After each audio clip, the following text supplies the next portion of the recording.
Hello friends, welcome back to Anveshara channel. आज हम लोग पढ़ेंगे भक्ति आंदोलन का अखिल भारतीय स्वरूप और उसका अंतः प्रादेशिक वैशिष्ट। ठीक है, तो ये जो टॉपिक है ये हमारे यूजीसी नेट के सिलेबस में है। ठीक है, तो इस टॉपिक को हम लोग पूरे विस्तार से पढ़ेंगे। ठीक है, चलिए देखिए हम लोग पढ़ना स्टार्ट करते। देखिए भक्ति का भारत के विभिन्न क्षेत्रों में प्रचार प्रसार करने में वैष्णव आचार्यों ने महत्वपूर्ण भूमिका निभाई। ठीक है, तो भक्ति का भारत में विभिन्न क्षेत्रों में प्रचार प्रसार करने में वैष्णव आचार्यों ने, ठीक है, जो वैष्णव आचार्य थे, ठीक है, इन्होंने महत्वपूर्ण भूमिका निभाई। ठीक है, आगे देखिए, भक्ति आंदोलन एक देशव्यापी जन आंदोलन था। ठीक है, तो ये जो भक्ति आंदोलन है, ठीक है, भक्ति आंदोलन जो था वो देशव्यापी, ठीक है, देशव्यापी जन आंदोलन था। ठीक है, इस आंदोलन में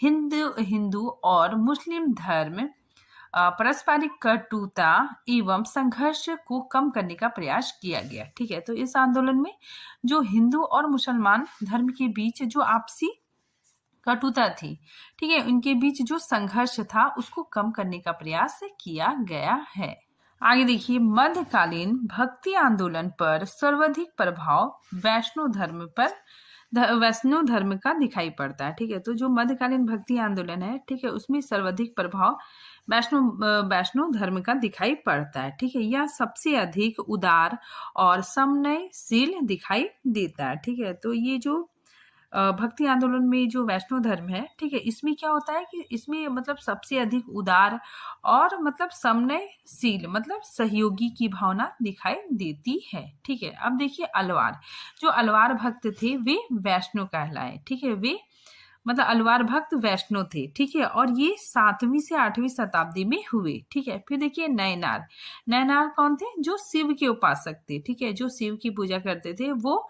नयनार कहलाए। ठीक है, और जो भगवान विष्णु की पूजा करते थे वो अलवार कहलाए। ठीक है, तो नयनार ये क्या करते थे? ये भी धर्म का प्रचार प्रसार करते थे, लेकिन ये शिव के उपासक थे। ठीक है, अब देखिए शंकराचार्य। ठीक है, शंकराचार्य कौन थे? ये इन्हें भक्ति आंदोलन का जन्मदाता माना जाता है। ठीक है, और इन्होंने अपने संप्रदाय अद्वैतवाद संप्रदाय इन्होंने ही लाया। ठीक है, और ये 8वीं शताब्दी में हुए। ठीक है, और ये निर्गुण भक्त कवि थे। ठीक है, इन्होंने निर्गुण भक्ति को अपनाया। ठीक है, साथ ही इन्होंने अद्वैतवाद संप्रदाय इन्होंने दिया।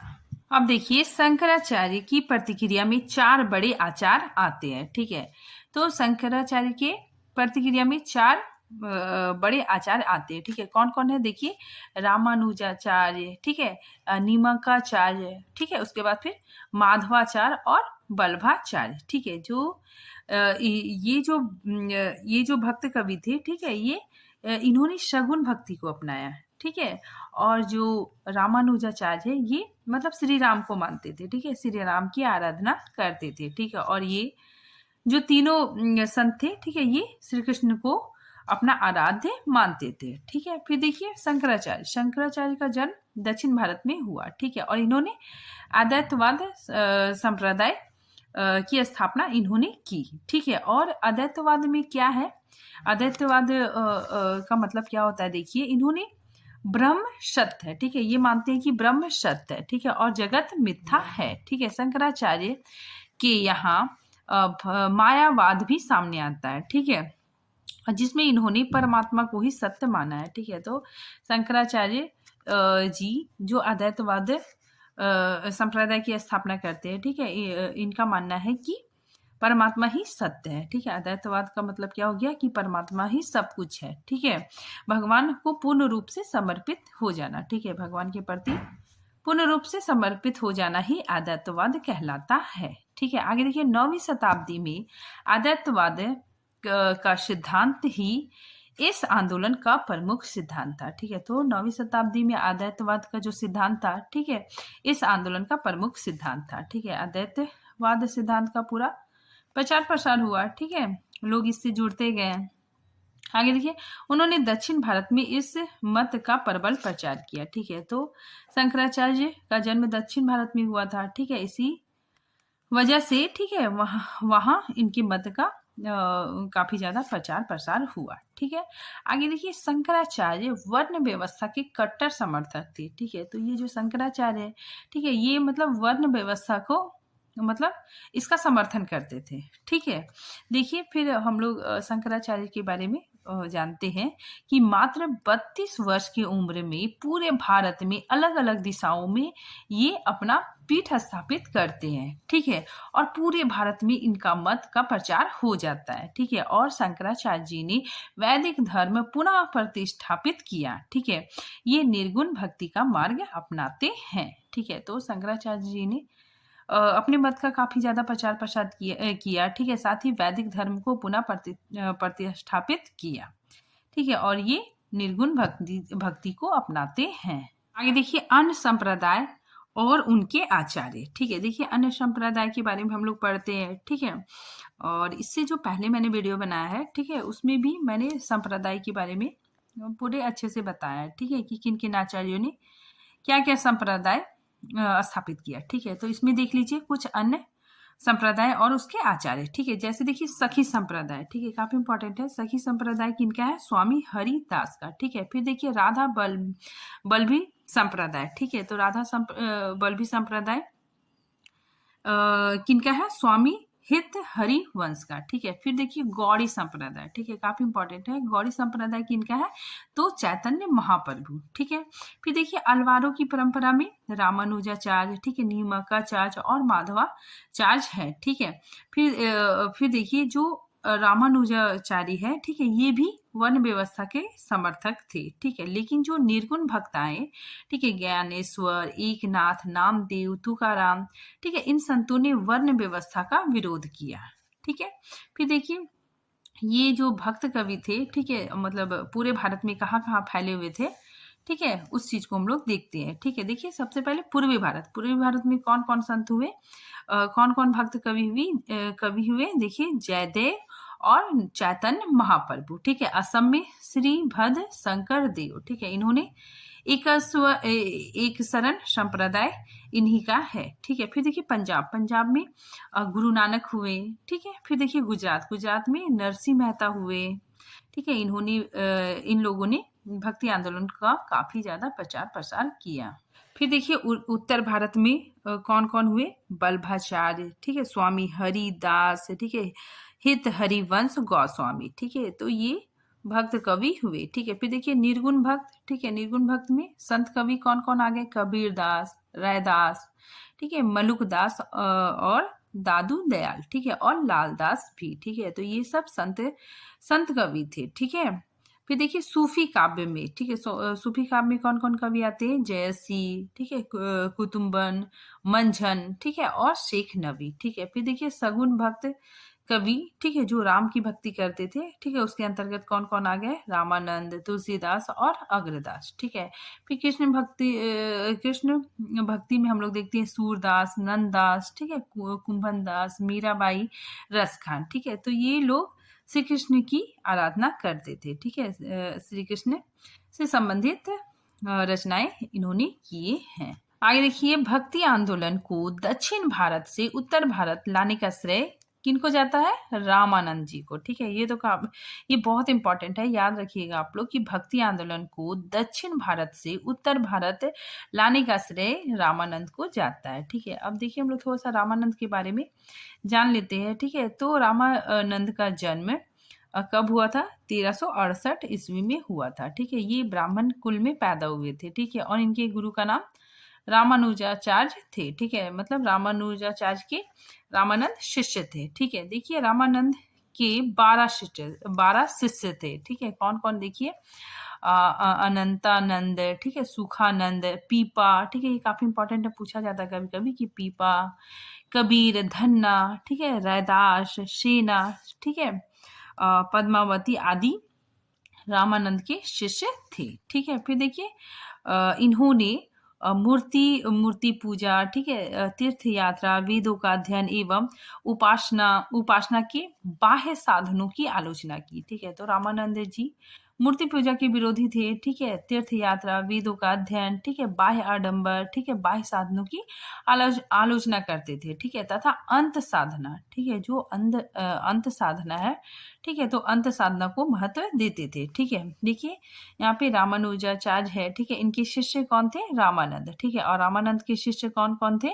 कबीरदास, ठीक है, कबीरदास कौन थे? जुलाहा थे, ठीक है, जुलाहा मतलब जो कपड़े बुनते हैं, ठीक है। सेना, सेना भी एक भक्त कवि है, ठीक है, और ये इनका व्यवसाय मतलब ये कौन थे? नाई थे, ठीक है। फिर देखिए रैदास, रैदास चमार जाति के थे, ठीक है। फिर नामदेव, नामदेव दर्जी थे, ठीक है। पीपा, पीपा जाट थे, ठीक है। तो देखिए यहाँ पे रामानंद जी मतलब भक्ति का द्वार, ठीक है, सबके लिए खोल दिया, ठीक है। तो रामानंद जी क्या करते थे? मतलब भक्ति का द्वार सबके लिए खोल देते थे, ठीक है। मतलब हर जाति का लोग मतलब उनसे शिक्षा ग्रहण कर सकता है या फिर भक्ति में जुड़ सकता है, ठीक है। इन्होंने भेदभाव नहीं किया, ठीक है, मतलब वर्ण व्यवस्था का इन्होंने मतलब विरोध किया, ठीक है। इसीलिए देखिए कबीर, रैदास, ठीक है, ये सब बहुत छोटी जाति के थे, ठीक है, फिर भी ये मतलब रामानंद को अपना गुरु मानते थे, ठीक है। तो रामानंद जी ने क्या किया कि भक्ति का द्वार सबके लिए खोल दिया, ठीक है। ऐसे में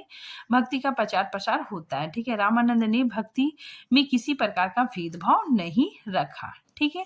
फिर देखिए ये इंपॉर्टेंट है, आप लोग ये याद रखिएगा, ठीक है, पूछा जाता है कभी कभी कि भक्ति आंदोलन को उत्तर भारत से ले आने का श्रेय किसे जाता है? तो रामानंद को जाता है। ये आंदोलन को दक्षिण भारत से, ठीक है, दक्षिण भारत से उत्तर भारत में ले जाने का श्रेय किसे जाता है? तो रामानंद जी को जाता है, ठीक है। साथ ही आगे ये भी देखिए कि भक्ति आंदोलन में सबसे इंपॉर्टेंट क्या था कि भक्ति आंदोलन में प्रमुख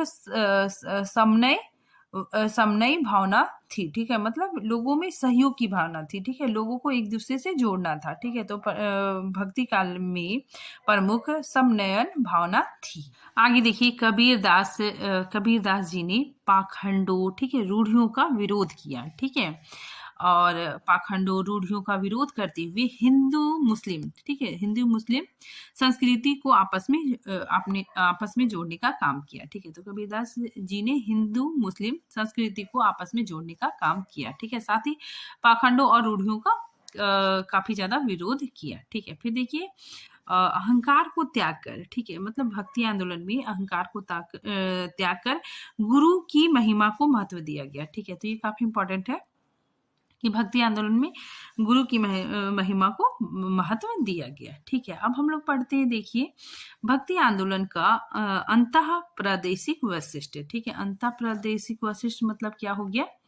प्रदेश में क्या क्या विशेषताएं रही, ठीक है, मतलब इसकी क्या क्या विशेषताएं रही, ठीक है। देखिए सबसे पहले एक ईश्वर में आस्था, ठीक है। तो भक्ति आंदोलन शुरुआत में एक ईश्वर में आस्था थी, ठीक है, मतलब शुरुआत में क्या था? एक ईश्वर पर आस्था रखते थे, ठीक है। इसमें एकेश्वरवाद था, ठीक है। तो इसमें क्या था? एकेश्वरवाद मतलब कि एक ही परमात्मा है, ठीक है, एक ही भगवान है, ठीक है, सब एक ही प्रभु पर ध्यान लगाते थे, ठीक है। सूफी और संत एक ही ईश्वर पर आस्था रखते थे, ठीक है। तो इसमें क्या था कि एक ही ईश्वर पर लोग आस्था रखते थे। आगे देखिए बाह्य आडंबरों का विरोध, ठीक है। यहाँ पे देखिए बाह्य आडंबरों मतलब क्या होता है? जो बाहरी दिखावा होता है, ठीक है।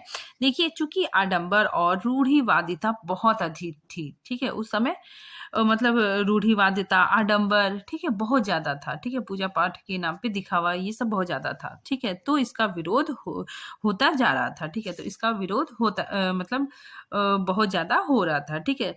सिर्फ प्रभु की सच्ची भक्ति करनी है, ठीक है, उसी से मोक्ष की प्राप्ति होगी, ठीक है। तो उस समय मतलब ये बात बताया जाता था कि सिर्फ प्रभु की सच्ची भक्ति करनी है, ठीक है, और उसी से आपको मोक्ष की प्राप्ति होगी, ठीक है। कोई मतलब बाहरी दिखावा नहीं, ठीक है। ये पूजा पाठ करा लो, ये करवा लो, वो करवा लो, ये सब कुछ नहीं, ठीक है। सिर्फ क्या करना है? प्रभु की सच्ची भक्ति करनी है और उसी से मोक्ष की प्राप्ति होगी, ठीक है, ईश्वर की प्राप्ति होगी, ठीक है। आगे देखिए नेक्स्ट, संन्यास का विरोध, ठीक है। संन्यास का विरोध और गृहस्थ में ही मोक्ष। ठीक है, तो अब भक्ति आंदोलन में अब क्या बताया जाने लगा कि आप गृहस्थ में ही रहकर मोक्ष की प्राप्ति कर सकते हैं। ठीक है, जैसे यहाँ पे देखिए कि अब भक्ति आंदोलन में ये बात पनप रही थी कि गृहस्थ में ही मोक्ष मिलेगी। ठीक है, यानी गृहस्थ में रहो और भगवान की पूजा करो। ठीक है, आप गृहस्थ जीवन में भी रहो और भगवान की भक्ति करो। ठीक है, और उसी से आपको मोक्ष मिलेगा। ठीक है, संन्यास लेने की आवश्यकता नहीं है। ठीक है, तो यहाँ पे संन्यास का विरोध किया गया है।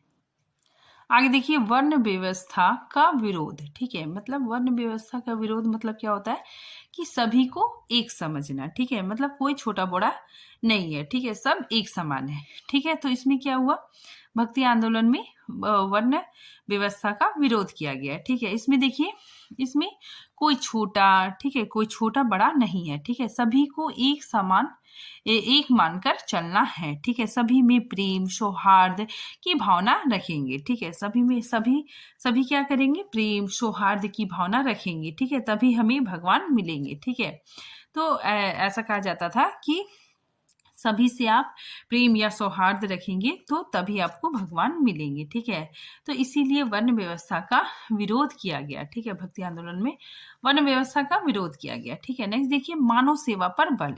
ठीक है, तो इसमें मानव की सेवा ही सबसे ऊपर रखा गया। ठीक है, कबीर ने, हम लोग देखते हैं कि कबीर ने मानववाद को बहुत महत्व दिया है। ठीक है, उन्होंने अपने काव्य में दिखाया है कि मानव सबसे ऊपर है। ठीक है, मानवता सबसे ऊपर है। ठीक है, और कोई छोटा बड़ा नहीं है। ठीक है, आगे देखिए हिंदू मुस्लिम एकता का भावना। ठीक है, तो हिंदू मुस्लिम एकता की भावना इसमें देखने को मिलती है। ठीक है, भक्ति आंदोलन में। ठीक है, देखिए इसमें भी कबीरदास की बहुत ही महत्वपूर्ण भूमिका रही है। ठीक है, हिंदू मुस्लिम एकता में बहुत काम किया है। ठीक है, कबीरदास जी ने हिंदू मुस्लिम एकता पे बहुत काम किया है। ठीक है, उन्होंने मानव सेवा पर ही बहुत बल दिया है। ठीक है, तो कबीरदास जी ने हिंदू मुस्लिम की एकता को बढ़ावा दिया है। ठीक है, साथ ही मानवतावाद को भी महत्व दिया है। ठीक है, आगे देखिए स्थानीय भाषाओं में उपदेश। ठीक है, इसमें क्या है कि देखिए पूरे भारत में, ठीक है, हर जगह भक्ति आंदोलन चल रहा था। ठीक है, जो भी भक्त लोग थे, ठीक है, वे अपनी अपनी मातृभाषा, ठीक है, अपनी अपनी भाषा में अपने स्थान पर, ठीक है, क्या कर रहे थे, भक्ति को फैला रहे थे। ठीक है, तो जो भक्त लोग थे, ठीक है, अपनी अपनी भाषा, ठीक है, अपनी अपनी मातृभाषा में ही उपदेश दिया करते थे लोगों को। ठीक है, ताकि लोग उससे काफी ज्यादा जुड़े और भक्ति आंदोलन का काफी विस्तार हो। ठीक है, यहाँ पे देखिए जैसे मैंने एग्जाम्पल भी लिखा है कि रामानुजाचार्य क्या थे, दक्षिण में पैदा हुए थे। ठीक है, और वे अपनी ही भाषा का प्रयोग करके लोगों को उपदेश देते थे। ठीक है, ताकि ज्यादा से ज्यादा लोग भक्ति आंदोलन से जुड़े। ठीक है, तो यहाँ पे क्या हुआ कि स्थानीय भाषाओं में उपदेश दिया जाने लगा। ठीक है, फिर समन्वयवादी प्रवृत्ति। ठीक है, इसमें क्या है कि इसमें देखिए इसमें क्या है कि सबको साथ लेकर चलना है। ठीक है, सब में प्रेम सौहार्द की भावना हो। ठीक है, तो भक्ति आंदोलन में समन्वयवादी प्रवृत्ति का विकास हुआ। ठीक है, तो ये काफी इंपॉर्टेंट है कि भक्ति आंदोलन में समन्वयवादी प्रवृत्ति का विकास हुआ। ठीक है, फिर आगे देखिए गुरु के महत्व में वृद्धि। ठीक है, तो यहाँ पे भक्ति आंदोलन में क्या हुआ कि गुरु की महिमा का भी गान किया गया। ठीक है, तो गुरु की महिमा का गान सभी भक्तों ने किया। ठीक है, चाहे वो सूफी कवि हो, ठीक है, चाहे वो संत कवि हो, ठीक है, सभी ने गुरु की महिमा का गान किया है। ठीक है, गुरु को महत्व दिया है। आगे देखिए समानता की भावना। ठीक है, देखिए भक्ति आंदोलन में जितने भी भक्त हुए, ठीक है, वे जाति पाति से ऊपर उठकर सबको एक साथ लेकर भक्ति भावना को आगे बढ़ाया। ठीक है, सभी ने समानता की भावना को आगे बढ़ाया। ठीक है, नेक्स्ट देखिए अंधविश्वासों में कमी। ठीक है, तो जो भी अंधविश्वास समाज में फैले हुए थे, ठीक है, तो उसका विरोध हुआ। ठीक है, जो भी अंधविश्वास पहले से चली आ रही थी, ठीक है, उसको खत्म करने की कोशिश की गई है। तो भक्ति आंदोलन में क्या था कि अंधविश्वासों को अंधविश्वासों का विरोध हुआ। ठीक है, अब देखिए अलवार, अब हम लोग थोड़ा सा देखते हैं, ये काफी इंपॉर्टेंट है कि अलवार का जो ग्रंथ था, ठीक है, उस ग्रंथ का नाम क्या था? दिव्य प्रबंधनम। ठीक है, और इस ग्रंथ में अलवार भक्तों के वाणी का संकलन किया गया था। ठीक है, और 9वीं शताब्दी में, ठीक है, 9वीं शताब्दी में इन रचनाओं का संकलन किसने किया था? रंगनाथ मुनि ने किया था। ठीक है, तो काफी इंपॉर्टेंट है, आप लोग याद रखिएगा इसको कि अलवारों का जो प्रमुख ग्रंथ था, ठीक है, उसका नाम दिव्य प्रबंधनम था। ठीक है, और इन रचनाओं का संकलन किसने किया था? रंगनाथ मुनि ने किया था। ठीक है, तो आज ये टॉपिक यहीं पे खत्म होता है, मिलते हैं नेक्स्ट टॉपिक के साथ, तब तक के लिए थैंक यू।